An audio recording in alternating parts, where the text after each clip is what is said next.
तो फ्रेंड्स, आज के वीडियो में हम बहुपद चैप्टर का ये प्रश्न देखने वाले हैं। ठीक है, देखिए फ्रेंड्स, ये जो क्वेश्चन है ना, ये बहुत ही महत्वपूर्ण है, इसलिए कि ये एग्ज़ाम में कई बार आ चुका है। ठीक है, इसलिए ये बहुत ही महत्वपूर्ण है, तो इसको ध्यान से देखिएगा। देखिए, इसकी कोई गारंटी नहीं है कि यही क्वेश्चन फिर से एग्ज़ाम में आ जाए। ठीक है, लेकिन इस तरह का क्वेश्चन आता रहता है, इसलिए ये बहुत ही महत्वपूर्ण है, इसको ध्यान से देखिएगा। अगर ये क्वेश्चन आप देख लेते हैं तो इस तरह का क्वेश्चन आप आसानी से हल कर पाएंगे। ठीक है, तो चलिए वीडियो शुरू करते हैं। देखिए, क्वेश्चन क्या कह रहा है।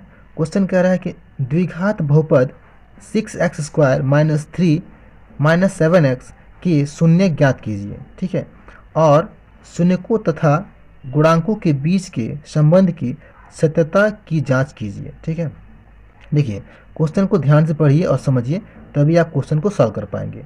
क्योंकि क्वेश्चन क्या कह रहा है, क्वेश्चन कह रहा है कि इस बहुपद का शून्य ज्ञात करना है और इस बहुपद के शून्य को और इसके गुणांकों के बीच जो संबंध होता है ना, उसकी सत्यता की जांच करनी है। ठीक है, तो सबसे पहले हम इसके शून्य ज्ञात करते हैं। ठीक है, तो चलिए देखिए, पहले इसको हम यहाँ पे लिखेंगे 6x²। देखिए, इसको हम x के घात के घटते क्रम में लिखेंगे। ठीक है, देखिए यहाँ पे x² है ना, यहाँ पे x घात 2 है, और यहाँ पे देखिए, यहाँ पे x नहीं है, यहाँ पे x है। ठीक है, तो यहाँ पे x है तो x घात कुछ नहीं है तो 1 मानते हैं, तो यहाँ पे x है तो इसको हम इधर करेंगे, इसको इधर करेंगे।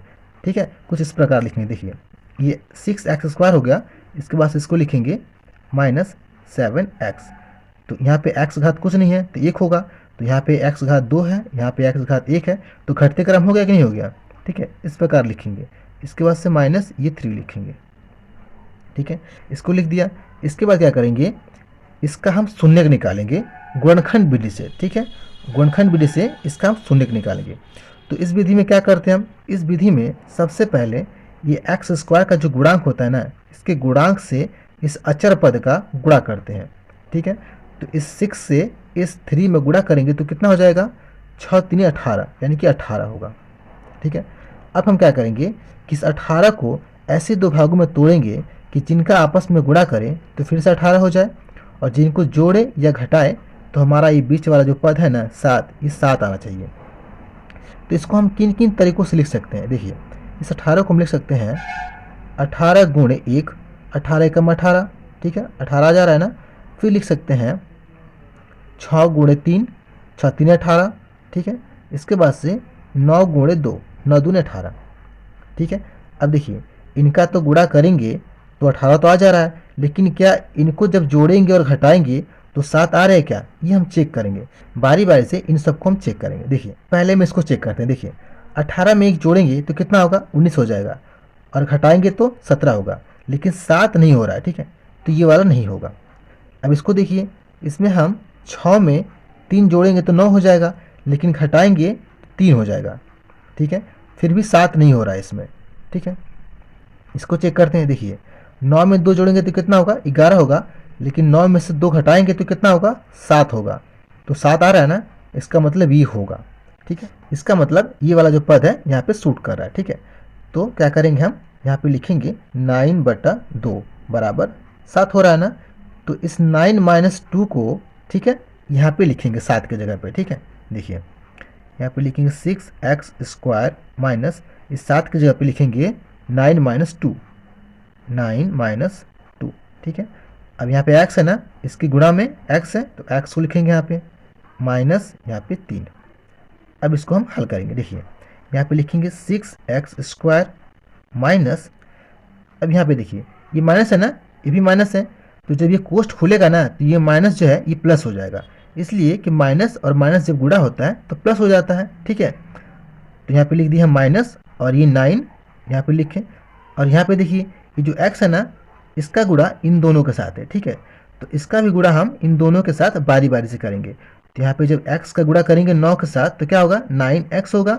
ठीक है, और ये माइनस माइनस प्लस, फिर से इस x का गुणा करेंगे 2 के साथ तो क्या होगा, 2x, तो प्लस 2x, और ये -3। ठीक है, अब देखिए, अब इन दोनों में क्या करेंगे, हम कॉमन लेंगे और इन दोनों में कॉमन लेंगे। ठीक है, तो इन दोनों में कॉमन क्या है, इन दोनों में कॉमन 3 यहाँ पे भी है और यहाँ पे भी है, और क्या है x यहाँ पे भी है और यहाँ पे भी है, तो 3x कॉमन हो गया, और जो बचता है उसे हम कोष्ठ में लिखते हैं। तो यहाँ पे क्या बचा, यहाँ पे हमने 3x कॉमन ले लिया तो बचा 2, और यहाँ पे एक x कॉमन ले लिया ना, और यहाँ पे एक x बच गया। तो x, ये एक्स स्क्वायर है ना, इसका मतलब कि 2x है यहाँ पे, तो एक x कॉमन ले लिया और एक x बच गया। अब ये माइनस, यहाँ पे क्या बचा, यहाँ पे 3 कॉमन ले लिया और x कॉमन ले लिया, तो केवल 3 बचा यहाँ पे, तो 3, और ये प्लस। अब इन दोनों में कॉमन क्या है, इन दोनों में कॉमन कुछ भी नहीं है, तो यहाँ पे कॉमन हम क्या लेंगे, 1 लेंगे। जहाँ पे कॉमन कुछ नहीं होता है वहाँ पे हम 1 लेते हैं, ठीक। अब क्या बचा यहाँ पे बच जाएगा 2x और माइनस ये 3, ठीक है। देखिए यहाँ पे 2x माइनस 3 है ना, तो यहाँ पे भी 2x माइनस 3 होना चाहिए, नहीं तो क्या होगा, क्वेश्चन गलत हो जाएगा नहीं तो क्या होगा, क्वेश्चन गलत हो जाएगा, ठीक है। अब देखिए, अब इन दोनों पदों में कॉमन क्या है, 2x माइनस 3 यहाँ पे भी है और 2x माइनस 3 यहाँ पे भी है, तो 2x माइनस 3 क्या हो गया, कॉमन हो गया, तो यहाँ पे लिखेंगे 2x माइनस 3, ठीक है। और जो बचता है उसे हम क्या करते हैं, कोष्ट में लिखते हैं। तो बचा क्या, यहाँ पे बचा 3x, ये प्लस, यहाँ पे क्या बचा, यहाँ पे बचा 1, ठीक है। तो ये हमारा गुणनखंड हो गया। अब इसको हम 0 के बराबर रख के इन दोनों को हल करेंगे और क्या करेंगे, हम x का मान निकालेंगे, ठीक है। तो पहले हम क्या करेंगे, पहले इसको हम 0 के बराबर रखेंगे, यानी 2x माइनस 3 बराबर 0, फिर इसको भी रखेंगे हम 3x प्लस 1 बराबर 0, ठीक है। तो यहाँ से भी हम निकालेंगे x का मान और यहाँ से भी निकालेंगे। देखिए यहाँ से हमको x का मान निकालना है, तो यहाँ पे 2x और ये माइनस 3 है ना, तो इधर जाएगा तो क्या हो जाएगा, प्लस 3 बराबर 3, ठीक है। तो x का मान निकालना है, तो x बराबर ये 3 और ये 2 को नीचे लेकर आएंगे, ठीक है, तो बटा 2 हो जाएगा।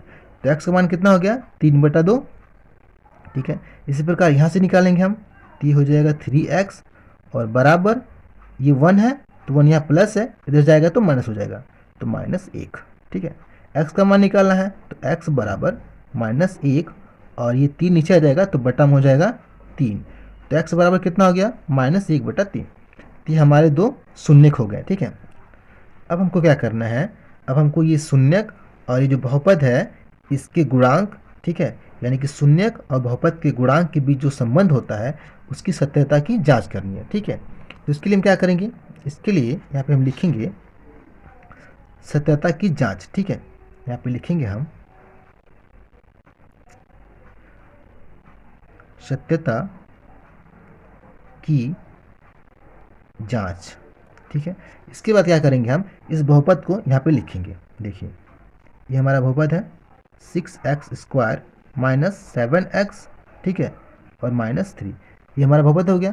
तो देखिए इस बहुपद में ये जो x है ना, तो x का जो गुणांक होता है उसको हम कहते हैं a, ठीक है।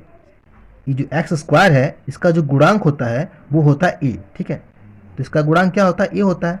तो a बराबर यहाँ पे क्या है, 6 है ना, तो लिखेंगे हम a बराबर 6, ठीक है।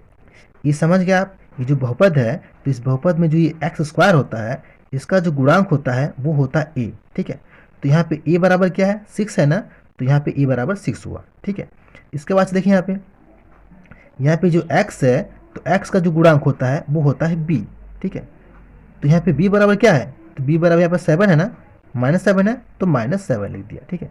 और ये जो 3 है इसे हम कहते हैं अचर पद, तो अचर पद होता है c, तो c बराबर कितना है, -3 है।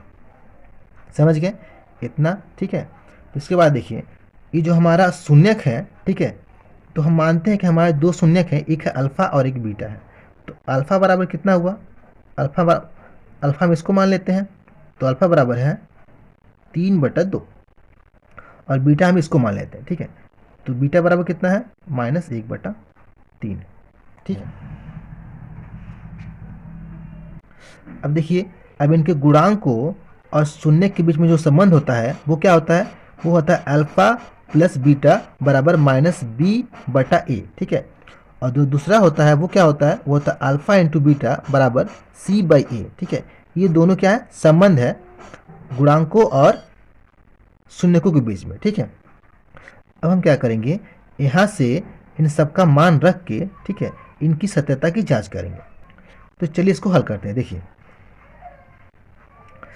यहाँ पे अल्फ़ा है ना, तो अल्फ़ा का मान क्या है, अल्फ़ा बराबर है 3/2, तो यहाँ पे लिखेंगे 3/2 प्लस बीटा का मान क्या है, बीटा बराबर है -1/3, तो कोष्ट में -1/3 और बराबर माइनस बी, तो माइनस बी का मान कितना है, बी बराबर है -7, तो -7 बटा ए है, तो ए का मान कितना है, ए बराबर है 6, तो 6। ठीक है, अब इसको हल करेंगे। देखिए ये प्लस है ना, तो जब कोष्ट खुलेगा ये क्या हो जाएगा, प्लस माइनस माइनस हो जाएगा, तो 3/2 -1/3 बराबर, ये देखिए माइनस और माइनस क्या हो जाएगा, प्लस हो जाएगा, तो ये +7/6। ठीक है, अब देखिए, अब ये जो प्रश्न है ये हमारा भिन्न का प्रश्न हो गया। ठीक है, तो इसको कैसे हल करेंगे, देखिए इसको हल करने का दो तरीका है, एक तो इन दोनों का लॉसो लेके, ठीक है, और दूसरा इसका क्रॉस मल्टीप्लाई करके। ठीक है, तो फिलहाल हम क्या करेंगे, इसका क्रॉस मल्टीप्लाई करके हल करेंगे। देखिए इन दोनों का आपस में गुणा और इन दोनों का आपस में गुणा और इन दोनों का आपस में गुणा। ठीक है, 3×3=9 और ये -2×1=2 और बटा इन दोनों का गुणा 3×2=6 बराबर 7/6। ये 7/6 उतार दिया यहाँ पे। अब देखिए, अब 9 में से 2 जाएगा तो कितना होगा, 7 होगा ना, 7/6 बराबर ये 7/6 बराबर ये 7/6। ठीक है, तो हमको यही जांच करना था कि ये साइड बराबर ये साइड, तो ये सत्य हो गया। ठीक है, तो यहाँ पे कितना हो गया, 7/6 और इधर भी है 7/6, तो हमको यही जांच करना था कि ये साइड बराबर ये साइड है कि नहीं। ठीक है, तो दोनों साइड क्या है, बराबर है। अब इसी प्रकार इसको जांच करते हैं। देखिए यहाँ पे अल्फा का मान कितना है, अल्फा बराबर है 3/2 और इन दोनों के बीच में गुणा होता है ना, तो गुणा बीटा का मान कितना है, बीटा बराबर है -1/3, तो -1/3 बराबर सी, अचर पद सी, तो सी का मान कितना है, -3 और बटा ए का मान कितना है, 6। ठीक है, अब देखिए इन दोनों का आपस में गुणा है ना, और नीचे वाला से ऊपर वाला भाग है, तो ये 3 से ये ऊपर वाला 3 कट जाएगा। ठीक है, तो यहाँ पे क्या बचेगा, यहाँ बचेगा माइनस, ऊपर 1 बचेगा और नीचे 2 बचेगा। ठीक है, और इसी प्रकार यहाँ पे देखिए, यहाँ पे 3 से ये 3 कट जाएगा और ये 6 भी कट जाएगा। ठीक है, तो 3 एकम में 3 और 3 दूना 6, तो यहाँ पे कितना बचा, यहाँ पे भी -1/2 बचा। ठीक है, अब देखिए यहाँ पे भी ये साइड बराबर ये साइड है, तो यहाँ पे भी क्या हो गया, इतना बराबर इतना, ये सत्यता की जांच हो गई। ठीक है, तो इस वीडियो में इतना ही फ्रेंड्स। अगर वीडियो पसंद आई हो तो वीडियो को लाइक करें, चैनल को सब्सक्राइब करें। Thank you friends.